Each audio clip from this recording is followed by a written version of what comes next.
welcome to Catholic Truths. I'm starting a new little thing where I'm going to try doing a little bit of touring of different churches and stuff that I attend or visit if I'm able to at certain times. So first of all, the church in which is like right close to where I live, it went out of service a long time ago. I'm not sure exactly when it was, but there's some sisters, nuns that keep it kind of up, and they have little prayer services and stuff on Sundays. There's nothing wrong with that, except I think some people around here try to accommodate that and replace that with the Mass. So, if you were able-bodied and you're able to drive yourself to an actual parish, don't go to a communion service unless it's one of those things you show up at Mass and didn't realize the priest or deacon wasn't going to be there. Anyways, before I actually start touring this church, I was going to give you all a brief history of it. So first of all, the name of this church is St. Theresa Catholic Church. Unfortunately, now it's referred to as St. Theresa Catholic Community. That's an unfortunate thing that people have been doing lately. And also, I do apologize, we're right next to a road, so it can get pretty loud with the traffic. And also, you're going to hear my feet walking. It's because this place echoes and I'm wearing sandals, unfortunately. So this church was originally built in 1883. Now, it didn't last for too long because there was a big windstorm, and as you can see, it destroyed the building. And this was on the other side of town. So in 1922, 11 years later, they rebuilt it in the current location, so it looks a lot different. It's brick instead of wood with nice firm foundation as well. And this is what it used to look like on the day it opened. This is what the inside looked like. You have your pews, you had your wooden floor with the the little carpet going down. You had the communion rail. You had a high altar in the back, and there was a behind it. You can see where the sanctuary was, which is very, very traditional. Like even a lot of traditional churches I've been to more today don't have the sanctuary like that behind the altar. So it's very old. Last time I saw something like that, I was in Europe visiting cathedrals. So that gives you an idea of how traditional this place was. Now, imagine that. And unfortunately, this is what we have now. Now, I'm not going to criticize what they do here because I know they are no longer considered a parish by the diocese, so they're free to do a lot of different things. But personally, it's very disheartening to see how they have changed so many things in here. So first thing you'll notice is the altar is not up there. Instead, they got a table altar right here to the side. I'm sure you also realize the communion rail is missing from back here. There's no telling when any of this was changed out. It probably happened in the 60s or 70s, most likely. Now, one thing that really bothers me is they took the pews and did this, in the front and back, so they could make way for this. And I feel if you're going to have still a regular prayer service, you should still have the pews out. I know they do offer communion here in the manner that a sister can offer it to people. Again, I'm not going to criticize any of that because I don't know how church teaching works with all that. All I know is the diocese specifically told me I cannot come here for, for Mass. But if you're unable to travel, like you're really old or sick or something, this is typically an okay substitute. But if you even can get someone to drive you, then it's not really a valid substitute. And if you're young and able-bodied and you're coming here, you're visiting from college, this is not a reason to miss Mass at a respectable parish. Anyways, it's all styled old ways, the old ways. So like you got some nice stained glass windows here. Unfortunately, there's some work needing done. This building was built before electricity was commonplace, so most of the power is electrical wires on the outside. And there's like multiple switches to turn on different sides of the room and the ceiling fans and stuff like that. Again, they removed the high altar they used to have, and at some point they replaced it with a table altar, which it baffles me because people say, oh, Vatican II allowed that. Vatican II does allow for that, but it also states that the traditional Latin Mass should also be the normal thing. And so there was nothing in Vatican II that called for the removal of the altar railing or the high altars or anything like that.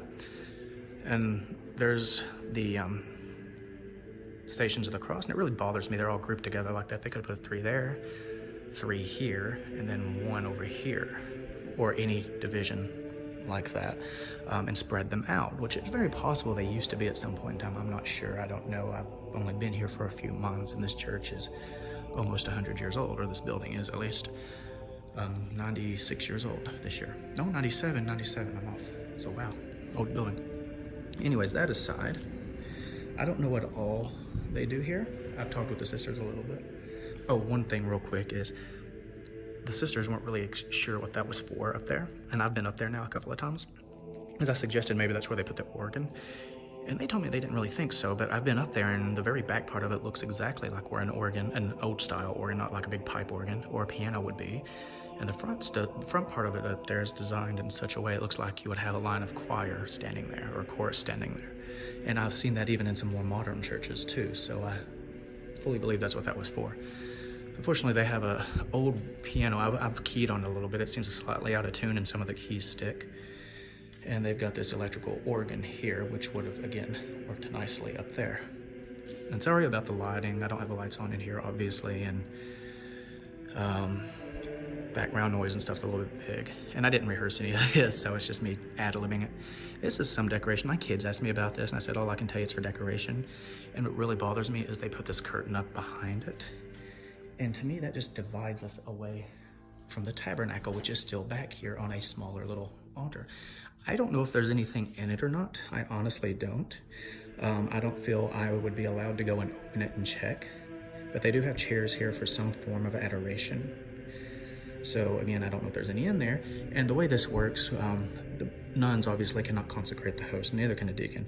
But what they can do is have extra consecrated hosts delivered to them by someone, typically a priest, and they can have it placed in there. And then when they hold their little services, I know deacons can do this. They call them communion services, and that's in the rubrics of the Mass. It's not really a Mass at that point. It's just called as communion service. For the sisters, I'm guessing that there's a diocesan allowance for it. I don't know the in-depthness of this. Again, it's one of those things I'm not sure of. I'm still learning a lot of stuff myself, but it just kind of bothers me at the same time that they've put a curtain here, because one big aspect of Christ's sacrifice was it tore the curtain in the temple, and it was symbolically removing the separation between man and God. So that bothers me. Now, I was confused on the old picture on where the altar railing was, because it seemed that when I was looking at it that the altar would have been around right here and up 2 steps higher. It was just an angle. The altar was right on the edge of this one originally. Now they've redone the flooring and stuff, so you can't see any semblances of it anymore, obviously. But yeah, my understanding is either A, this was always back here and the high altar was right here, and then like a lot of traditional places, you would go around back to get the Eucharist for the Mass before consecration and stuff. Of course, we've got our oils over here, which seems a little odd to me. I don't know. I've never been to a real, true Latin Mass on a regular basis. I've been to the ordinary, I think it's called the ordinary. I don't know. It wasn't one of the big fancy Latin Masses. It was just very basic. I couldn't hear a single thing because the priest was really old, and of course he's turned away from us the whole time, which is exactly what he's supposed to be doing. But I didn't know where any of the oils are, whereas in the NO Mass, the Norris Ordo Mass, the oils are oftentimes in the very back, and they're brought forward as gifts, or gifts, so to speak. I don't know the fullness of that, along with any money. But anyways, I deduced that the high altar was maybe 1 step back from this, and it was really big, but you could walk around it and get to there if that was there. Sometimes high altars actually have that as part of it as well, so they wouldn't have a need for that back there. So again, I don't know, because I wasn't here like 30 or 40 years ago. But the communion rail was really throwing me off, because I was expecting it was right here, and you knelt here. But then that would put the altar rail right in front of the window. So my best bet is it was right here where I'm currently standing on this line right here that went between the windows. And there was probably either a cushion or something along this part right here. Maybe not. I've seen them where they didn't have cushions, but anyways, you would kneel on that. And of course, like normal, right here would have been the opening, or even a little gateway. I think this one just had an opening. And it's nice seeing the old picture here, and it's just, it bothers me personally so much that this once very traditional looking stylistic church has become this. I honestly cannot see any reason why they had to put a circle of chairs up I honestly cannot. The pews are there. They leave the building open all day for some people to come in for quiet prayer, but there's no one here. That's why I'm doing this. And again, I apologize to anyone watching this if I'm seeming disrespectful or anything. I'm not trying to be. I'm just trying to point out what personally bothers me about this, because a lot of people know I'm a more traditional person. Back there is where the old confessional used to be, and it's a very old style confessional. There's a screen only in it, so you can't go and sit with the priest like you see in modern time. Personally, I like sitting next to the priest. It's more meaningful to me, but you know, to each his own on that.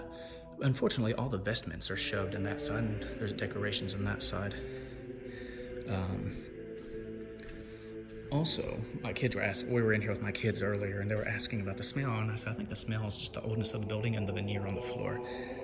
But they thought it was this candle. This candle is like lavender or something. That's not it. And then we were trying to see what this was, and I honestly think that's the remnants of some ashes from Ash Wednesday, which leads me to question why they have such a huge amount of them here, because I'm pretty sure priests do something with excess ashes when they're done after Ash Wednesday. I don't know what they do, but I don't think they just leave them sitting out on a table like that. So I'll do a quick upstairs. Now, the sisters that run this place live next door. They also do a lot of work in the community, and they need an applause for that, because they help with the local adults. And then they have an after-school program where they help a bunch of the kids, because it's a terrible school system here. Anyways, this is the upstairs. You know, you could easily put a piano or organ right there, and you can see how it's got all this here. Be great for a choir to stand up there, or even if it was just the pianist, it's fine. I can't remember the name of what they are, but the people that'll get up and typically sing or chant the responsory hymns. This would also be a place where traditionally they might be at sometimes. Sometimes they'd still be down there. Anyways, now the sisters that run this place, again, they live next door, and I've talked with two of them before, and they're real nice. They're real nice, and I've talked with them. When I talked with her, I asked them about possibly if we could make a Facebook page on it, try to bring the community back in here, try to make it a little bit more like a church should be. And she seemed interested in that we should talk more on it, but she might have just been humoring me as well. I don't know. But at least the one thing that does make me happy about the situation of this building is the fact that it's not like a skating park. It's not being used as an office space. There aren't people squatting in it. You know, it's not just falling apart with no care. They are taking care of it. My biggest worry on this church, because I love this building. It even, there's a style that dates back to the Pilgrim days, what they would do with their ships when they came over, and is they'd cut them in half and use the bottom as the top of a roof and build the rest of it using the wood and make it into a house, barn, anything like that. And this is designed in that manner. No, I don't think this was ever a boat, but it's designed in that manner. And so I'm in love with the building itself. I love it. It needs a little bit of work. I'm sorry, I'm hearing noises and I can't tell if it's someone about to come in or if it's just the traffic outside and people hitting their brakes. But anyways, the thing that bothers me so much is the sisters that run this are fairly old. And I know the two main families that come here, from what I've been told, are fairly old. Like, they have legitimate reasons to come here. My question is, what happens when they start passing away? Because I know there's a few younger people that come here on Sundays, from what I've been told, and they really shouldn't. But most of them, from my understanding, are like college students, not like people that just routinely live here in this area. So, I mean, what happens when they pass? The diocese doesn't own this anymore. They gave it to the sisters. Does it just get shut down? Does it go to auction? I mean, if I could, I would take it and I would do my best to refurbish it as best I could. I mean, we're working on my house right now, but this would be a definite side project to fix up and work on, because I mean, there's some ceiling damage that needs to be fixed, some wood that's slightly dry rotted, or actually wet rotted probably because it's been so wet. I would want to have the wiring redone completely, because this wiring dates back to like the 60s or 70s. The way it's done, it's very bad. I mean, for then it was good, but for modern day, it's just, we turn these lights right here hanging down on with the switch, and the whole thing is vibrating when you do it. You can just feel the power surging through it. So, you know, make it less of a fire hazard. The good thing is they do have a modern air unit in here. You can see the switch up there, but and back here, this right here would be the room typically where the vestments were, and there's a bathroom back there as well. I think they told me they might have added the bathroom in themselves. The sisters may have, I can't remember, but this would have used in the past would have been the priest's office and where the vestments were. And it's still sort of like that. And they have like an icon of the Theotokos right there. And for my Orthodox friends, they'll might enjoy that a little bit. And they do still have the cross, the crucifix that's carried during the Mass. You know, I was actually curious. I didn't think it was a stick, you know, the one to carry, and then I just lifted on it. It turns out there's a small break down there you can't really see. Again, it's a nice building. It's wonderful. I just wish they would put it back to its original form. I mean, if I had my say-so and I had the money to do it, I would definitely put the communion rail back. I would get another high altar to put back in, and I would work with the diocese trying to get this reestablished as a parish. If there's 2 families at least that consecutively come here, and then my family lives just like a half a block away, that would be more than enough, I would think, to keep this parish open, because the church we attend right now, the first day we attended, we doubled the size of the church. So, because I got 6 kids. So, I mean, I'm not sure. Everything, I know priests are on a shortage in this area, and that's part of the problem. But you can still have a parish without a priest. You just have to hope that a priest is able to come at some point. One thing I've also noticed is I have not seen any deacons anywhere around here since I've been here. Now the church I go to is in a neighboring town because it's an actual, you know, whole parish and everything. It's divided into 2 different masses, English and Spanish. I think the Spanish mass there might have a deacon, I'm not sure. But there are so many places with English where that don't. There's another parish I could have attended, and I attended it once and chose to never go back again unless I really had to, which we did have to one time, other time at least. And the second time it was not as bad, but it's a huge one. It's like the biggest one in the area, and there was still no deacons there. In the current parish I attend, we have a retired priest, and he's a nice older man and stuff, you know, and concerned about the parish, but he's a down-to-earth type of guy too. But when we do Mass, he doesn't do anything too traditional. He doesn't have any altar servers. He doesn't do anything in Latin, any of that, with the exception being recently, because it's Lent, they do the Kyrie eleison. But he alternates weekends or Sundays with a roaming priest. He works with 2 different parishes, and he's, I think he might be Vietnamese. I don't know. He's nice. Father Bob. Well, Father, not Bob. That's the older one. Father. Oh my goodness, I'm going blank here. I apologize, Father, if you ever see this video. But he actually is more traditional. Interestingly, he's Asian, and English is definitely his second language, but he is so much more traditional. He has an altar server that helps him, and unfortunately it's always a girl, but there's not really that many young boys. My son, I'm hoping I can get him to be trained as an altar server, so that would definitely help with that. But it's just hit and miss on what we're doing more traditional there. And unfortunately, with some of the, and the church we go to, most of everyone there are really old in the English Mass. And that slightly concerns me, because I feel in a few years, if we're still living in this area, we might be the only English-speaking family that attends. Hit or miss a little bit, I don't know. Anyways, though, I'm going to bring this video to an end. Again, this wasn't meant to be a harsh criticism. It's just kind of, for me personally, sad to see such a glorious building turn into this. I mean, it's so bad the holy water founts here just have these glasses in it instead of actually being filled with holy water. And that water probably hasn't been changed in a few weeks or months. I don't know 100%, but there is a nasty ring around it. And last time I looked in one of them, there's a dead bug. So maybe they have been changing it out, I don't know. But anyways, I'm gonna bring this to an end. I'd say pray for this church and for the sisters. Maybe we can bring it back to its former glory. I hate to see a church, even Protestant churches, I hate to see be turned into nothingness, you know. Every house of worship can be turned into be something useful still. Anyways, I'm gonna let y'all go, and I hope this has been a decent tour of this. It's small. I'll try doing my own home parish relatively soon. So see y'all, and God bless.